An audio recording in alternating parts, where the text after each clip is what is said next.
నాకన్నా పెద్దన్న ఈ చీకటి సామ్రాజ్యానికి నేనే తిరుగులేని అన్నను. మారణాయుధాల దగ్గర నుండి మందుగుండు సామగ్రి వరకు అంతా నా అనుమతితో నడవాలి. ఈ మాఫియా సామ్రాజ్యానికి మకుటము లేని కింగ్ ఆఫ్ కింగ్ ఈ టైగర్ శివ. నాకు తెలియకుండా ఇక్కడ ఏ ఒక్కరూ ఊపిరి కూడా పీల్చుకోవడానికి వీలులేదు. అలాంటిది నా దగ్గర పెద్దన్నని శాంతించాలా? మా అన్న మలుగా పంపించాడు. అరే బచ్చా, అలా చెప్పు.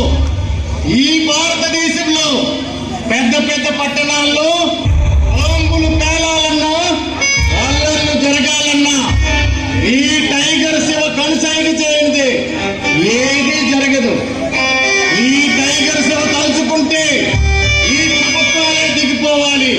ప్రజాజీవనం నా ముందు శవాల గుట్టలుగా మిగిలిపోతాయి. అయినా నువ్వు వచ్చిన పనేమిటి? అన్నా, మీరు ఇచ్చిన ఆర్డర్ ప్రకారం మా సరుకు తెచ్చామన్నా. మీ సరుకు కూడా సిద్ధమే. ఇస్తే తీసుకుపోతామన్నా. స్థావరం వెనుక ఉత్తరం వైపున మర్రి చెట్టు ఉందా? ఉంది. ఆ మర్రి చెట్టుకు 3 అడుగుల దూరంలో మీరు చంపి పాతి పెట్టిన ఆ జితేంద్ర సమాధి ఉందా? ఆ విషయం నీకు నాకు పిల్లి కళ్ళు మూసుకొని పాలు త్రాగుతూ నన్నెవ్వరూ చూడలేదనుకుంటుందంట. ఈ టైగర్ శివకు తెలియనిదంటూ ఏమీ లేదు. ఆ జితేంద్ర తలవైపు త్రవితే అక్కడ మీ సరుకు దొరుకుతుంది. ఓకే అన్నా. నాకు మీ అన్నతో చెప్పు, కరెక్ట్ గా సరుకు పంపించమను. సరుకు విషయంలో ఏమైనా మార్పులు జరిగాయో మీ ఏరియాను ఒక్క భస్మీపట్నం చేస్తాను. ఖబర్దార్.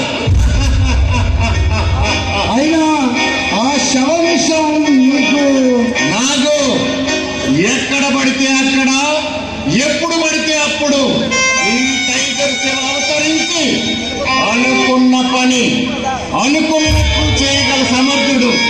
దానికోసం ఎంతటి మారణ హోమమైనా సృష్టిస్తాడు. ఒకసారి మా అన్న నిన్ను కలవమని చెప్పాడన్నా. నాకు మన డైరీలో 1 రోజుల వరకు ఖాళీ లేదని చెప్పు. వీలుంటే తప్పక కలుస్తానని చెప్పు. నేను ఈ రోజు అరబ్ కంట్రీస్కి వెళ్తున్నాను. ఇక నువ్వు వెళ్ళొచ్చు.